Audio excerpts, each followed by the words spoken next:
Memory politics to me is, it really brings the notion of history to really an emotional and individual level. And so memory politics really speaks about history, but in a way that's really about narrative, emotional narratives. And this is, I think, really important because this is how we really sort of on a visceral level start to understand what our histories are. So if we're really thinking about memory politics in this way, the way that this, I think, really fundamentally relates to both democracy and social inclusion, are these become ways that we really think about relationality, what our boundaries are, how we think about our own histories, our sort of our collective histories.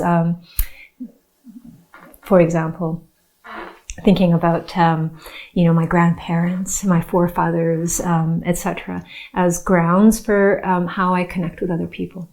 Memory politics are actually much more powerful in many ways than just straight history, and this is actually why they are an incredibly powerful political tool, and they're unfortunately, I think, often used or misused in a way. They become they're used in ways that trigger actually exclusion.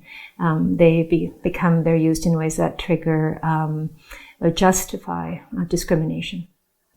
There's memory politics, like say memory politics around reconciliation in Canada. I think that's maybe a really positive way in which the politics of memory can, in fact, support a different way of thinking about democracy in Canada, where we consider both our complicit participation in the past, sort of by extension, as settlers, but we can parlay that in two ways that's actually thinking about forward-moving or more progressive actions.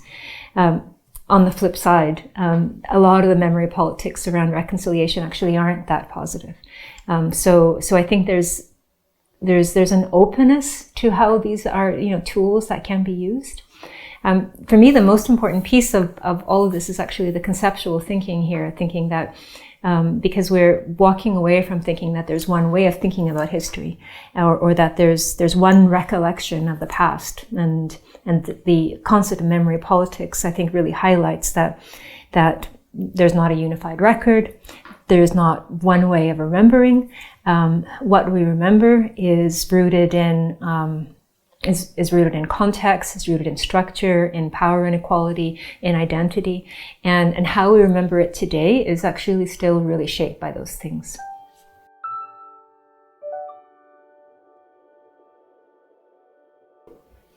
So one of the pieces, going back to kind of this, way that memory politics can be sort of misused, is it becomes a really interesting way to carry grievances and to amplify grievances. And I think one of our current challenges from sort of a systemic and a social inequality piece is that we really are recreating a particular kind of inequality that we haven't seen since probably the Gilded Age, in terms of class inequality, division between classes, and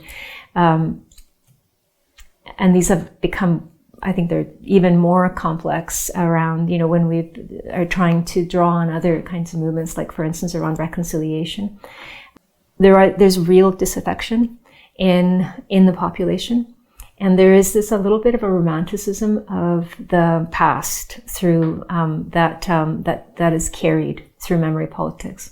This is clearly what's happening in the Make America Great Again movement, the trumpet movement, the Freedom Convoy movement as well. So at some level, I think, like, when I read this question, this is kind of what I'm thinking about. The interest in the 20th century is actually from this relatively sort of, it's not a very positive spin.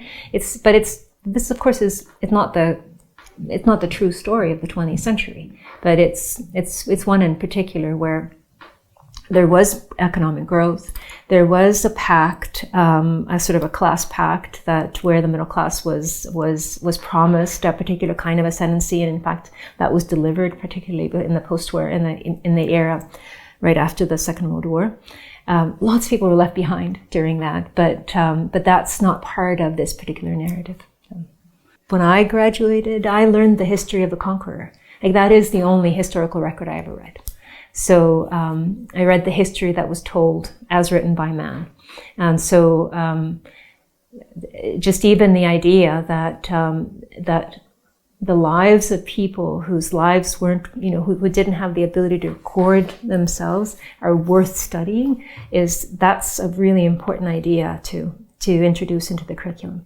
And that comparison piece, I think what it does for students is that it allows you to step back and think differently about your own context. And so, I mean, as an example, many years ago, when I did the field school with Helga Thorsen and Charlotte Chailly, the idea there was to bring students and look comparatively at sites of trauma so that you could think about, so you could kind of, and we did this cross-culturally, so we had students from different countries working together, with the idea that comparison both of the site, but that comparison of experience and sort of emotional connection to that site was actually had an iterative value to the students.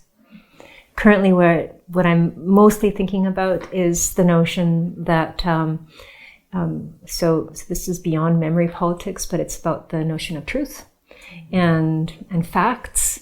And so I think it's a kind of a natural extension. If we think about memory politics as disturbing the idea that there is one historical record, where we're at right now is we're in the politics of truth.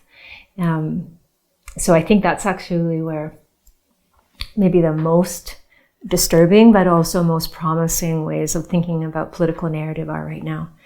On the one hand, certain kinds of political actors play fast and loose with history, and that's a piece of memory politics. But in doing that, they're also playing fast and loose with truth.